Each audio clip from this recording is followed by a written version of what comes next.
আমি একজন ভোটার, আমার দায়িত্বটুকু কি? আমি একজন নির্বাচন অফিসার, আমার দায়িত্বটুকু কি? আমি একজন পুলিশ অফিসার, আমার দায়িত্বটুকু কি? এবং আমি মনে করি যে বাংলাদেশের বর্তমান প্রেক্ষাপটে এই দায়িত্ববোধের জায়গাটা সবারই কিছু না কিছু ট্রিগার করেছে।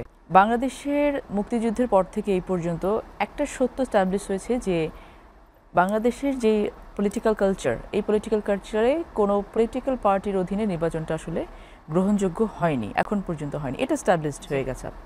এটা স্ট্যাবলিশ হয়ে যাওয়ার কারণে যেটা হয়েছে, রুবেল ভাই যেটা বললেন যে হ্যাঁ, একটা সম্ভাবনা তো আমরা দেখতে পাই, যেহেতু সামনে নির্বাচনটা কোনো রাজনৈতিক দলের অধীনে হচ্ছে না, ধরে নেওয়া যায় যে একটা ইয়ার্ডস্টিক পেয়েছি আমরা। দ্বিতীয়টা, তাহসিন খুব চমৎকার কিছু কথা বলেছে, যেটা আমি ওর সাথে একেবারেই একমত পোষণ করছি, যে পলিটিক্যাল কালচার চেঞ্জ হওয়া কিন্তু এটা ওভারনাইট সম্ভব না। এবং শুধু পলিটিক্যাল কালচার না, আপনার মানুষের মনোজগতের যে পরিবর্তন, সেটাও কিন্তু আপনার একদিন, এক বছর, 2 বছরে সম্ভব না। ও স্পিরিট ক্যারি আউট হওয়ার যে বিষয়টা বলেছে, এটা অত্যন্ত গুরুত্বপূর্ণ একটি বিষয়। আমরা যদি একটা বিষয়কে ধারণ করতে পারি, সেটা ঘৃণা হতে পারে, ভালোবাসা হতে পারে, সেটা কোনো পলিসি হতে পারে, কোনো নীতি হতে পারে, হ্যাঁ, যদি ধারণ করতে পারি, এটা নিয়ে আপনি বহুদূর যেতে পারবেন। ধারণ করা মানে ওন করা, যে আমি সত্যিকার অর্থে বিষয়টাকে নিয়ে ভাবছি, চিন্তা করছি এবং সেই মোতাবেক কাজ করতে চাইছি।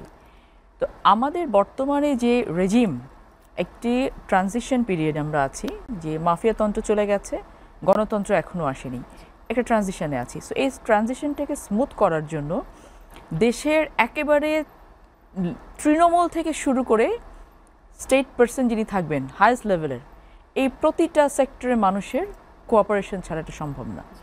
আর আরও সম্ভব না এই কারণে যে যে অবস্থায় দেশকে রেখে যাওয়া হয়েছে, রেখে পালিয়েছে, সেই দেশটা, যেটা তাহসিন বলছিল যে সবগুলো ইনস্টিটিউশনকে ভেঙে শেষ করে দেওয়া হয়েছে, এটা তো ইচ্ছাকৃতভাবে করা হয়েছে, যে আমি ইনস্টিটিউশনগুলোকে এমনভাবে ম্যানিপুলেট করব যেটা অন্য কেউ সেটাকে ঠিক করতে না পারে। তো এটা কিন্তু খুব চারটিখানি কথা না।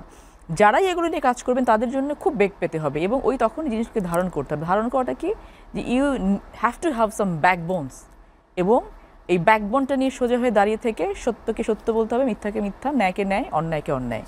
এই জায়গা থেকে যদি না বলা যায় তাহলে সম্ভব না। এখন কথা হচ্ছে তাহলে বর্তমান প্রেক্ষাপটে আমরা আমাদের মাপকাঠিটা কি, যে সামনে নির্বাচন গ্রহণযোগ্য হবে। সো মাপকাঠি আপনি এখন এখানে বসে আমরা টকশোতে বসে বলতে পারবো না। মাপকাঠিটা হচ্ছে যে আমাদের বিশ্বাস, আমাদের ভরসা, এবং আমাদের পেছনের দিনগুলো থেকে আমাদের যে অভিজ্ঞতা আমরা অর্জন করেছি, যে বিটার এক্সপিরিয়েন্স আমাদের হয়েছে, যে কেমন করলে কেমন হয়। তো এটা থেকে শিক্ষা না নেওয়ার কোনো কিছু আর নেই। সো আমার যেটা মনে হয় যে নির্বাচন কমিশন এখন আসলে আমাদের বাংলাদেশের জন্য কি করা, যেটা আসলে আমাদের সময়টা 1 থেকে 1.5 বছর, 1 থেকে 1.5 বছরে বাংলাদেশের কোনো কিছু চেঞ্জ হবে না, এটাই স্বাভাবিক। কিন্তু এটা তো সত্য যে বাংলাদেশে গুম হয়নি এখন আর, বাংলাদেশে ক্রস ফায়ার হয়নি এখন আর। সেভাবে আমাদেরকে, আমরা যারা যে আপনাদের এখানে বসে টকশো করছি, আমাকে কিন্তু চিন্তা করতে হচ্ছে না আমি বাড়ি পৌঁছাতে পারবো কিনা, বা আমার টেলিফোনে একটা মেসেজ আসছে না যে আপনি আজকে বাড়িতে ফিরেন না, বা আপনি আজকে অন্যখানে চলে যান। সো অ্যাটলিস্ট এই জায়গাটুকুতে আমরা আছি, কিন্তু এখন স্বস্তির মধ্যে আছি। কিন্তু স্বস্তিটা কিন্তু সেই পর্যন্ত আমাদের সাস্টেইনেবল হবে না যতক্ষণ পর্যন্ত আমরা এটাকে ইনস্টিটিউশনালাইজ না করব। যেমন মানুষের দ্রব্যমূল্য, এটা একটা লেভেলে না নিয়ে আসলে কিন্তু হবে, এটা কে করতে পারবে? এটা স্টেবল ইকোনমিক সিচুয়েশন করতে পারবে। আপনার বাংলাদেশে কোনো ইনভেস্টমেন্ট নাই জন্য কিন্তু কর্মসংস্থান নেই, কর্মসংস্থান নেই মানে কিন্তু বেকার তৈরি হচ্ছে মানে কিন্তু অপরাধ বাড়ছে, একেবারে পুরো চেইন। সো পুরো ইকোসিস্টেমটা কিন্তু ধস নেমে গেছে।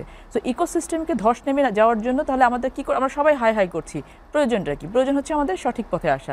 সঠিক পথে আসার জন্য ফার্স্ট স্টেপটা কি? ফার্স্ট স্টেপ হচ্ছে একটা ক্রেডিবল নির্বাচন। এটা কিন্তু সবাই পাগলও বুঝতে পারছে যে সেটা এখন দরকার। সো আমার মনে হয় যে প্রত্যেকে আমরা যদি যার যার জায়গা থেকে শুধুমাত্র ওই আন্তরিকতাটুকু প্রকাশ করি এবং ওই যে ধারণ করতে পারি যে আমি একজন ভোটার, আমার দায়িত্বটুকু কি? আমি একজন নির্বাচন অফিসার, আমার দায়িত্বটুকু কি? আমি একজন পুলিশ অফিসার, আমার দায়িত্বটুকু কি? এবং আমি মনে করি যে বাংলাদেশের বর্তমান প্রেক্ষাপটে এই দায়িত্ববোধের জায়গাটা সবারই কিছু না কিছু ট্রিগার করেছে। কারণ কেউ শেখ হাসিনা হতে চায় না বাংলাদেশে, যত ক্ষমতা ধরেই হোক না কেন, কেউ চাইবে না যে এইভাবে নির্লজ্জের মতো পালিয়ে যাওয়াটা, এটা কিন্তু প্রত্যেকের মাথার মধ্যে ঘুরবে। একমাত্র যারা একেবারে বুদ্ধিহীন, একেবারে প্রতিবন্ধী টাইপের কিছু থাকলে তারা হয়তো এটাকে নিয়ে শিক্ষা গ্রহণ করবে না। আদারওয়াইজ আমার মনে হয় যে দেশের প্রত্যেকটা সেক্টর, আপনি একটু শুধু নির্বাচনের যদি ডেট চলে আসে, আমার মনে হয় যে দেখবেন যে প্রত্যেকটা স্টেক তাদের দায়িত্বগুলো পালন করে, যে আমরা কতটা শেখ হাসিনা থেকে আলাদা, আমরা কতটা শেখ হাসিনা রেজিম থেকে আলাদা, এটা প্রমাণ করার জন্য হলে কিন্তু তারা ক্রেডিবল নির্বাচনের দিকে যাবে। উনি যখন আসবেন তখন শুধু বাংলাদেশ না, সমগ্র বিশ্ব দেখবে, এবং আমরা সবাই এটাকে এনজয় করব, এবং সেটা খুব শীঘ্রই ঘটবে। আচ্ছা, আপনার প্রশ্নতে যাই। নির্বাচনের সব কিছু মিলিয়ে আসলে আশা ভরসার জায়গাটা মানুষ তো বিশ্বাসে বাঁচে। পরিবর্তন হতে হবে, হতে হবে, এটা ঠিক যে রাজনীতিবিদরা, আপনারা জানেন যে আমার বাবারাও একজন পলিটিশিয়ান ছিলেন, তো ওনারা যখন 1/11-এর সময় একসাথে জেল খেটেছেন, ওনারা আওয়ামী লীগের সদস্যরা, মেম্বার অফ পার্লামেন্ট একসাথে জেল খেটেছেন। আমরা যখন খাবার নিয়ে যেতাম, সবার জন্য খাবার নিয়ে যেতাম, সবাই একসাথে খেতেন, কিন্তু বের হয়ে আসার পরে কিন্তু আবার সেই ডিভাইডেশন, যেটা রুবেল ভাই বলার চেষ্টা করলেন যে ইতিহাস সাক্ষী, ইতিহাস থেকে মানুষ শিক্ষা গ্রহণ করে না। তবে বাংলাদেশে কিন্তু মোটা দাগে ভালো নির্বাচনও হয়েছে, 90-এ হয়েছে, 96-এ হয়েছে, 2001-এ হয়েছে, এবং বাংলাদেশের মানুষ কিন্তু বাংলাদেশে গিয়েছে, অনেক উন্নয়নও হয়েছে। কিন্তু ওই কার দ্বারা কী হবে এটা ডিপেন্ড করে পার্সনের উপরে। যখন আমি নিজেকে মনে করব যে I am the only one, there is no one like me, তখন আসলে বিষয়টা অন্যদিকে চলে যায়। তো বাংলাদেশে শেখ হাসিনা হওয়াটাও আসলে টাফ।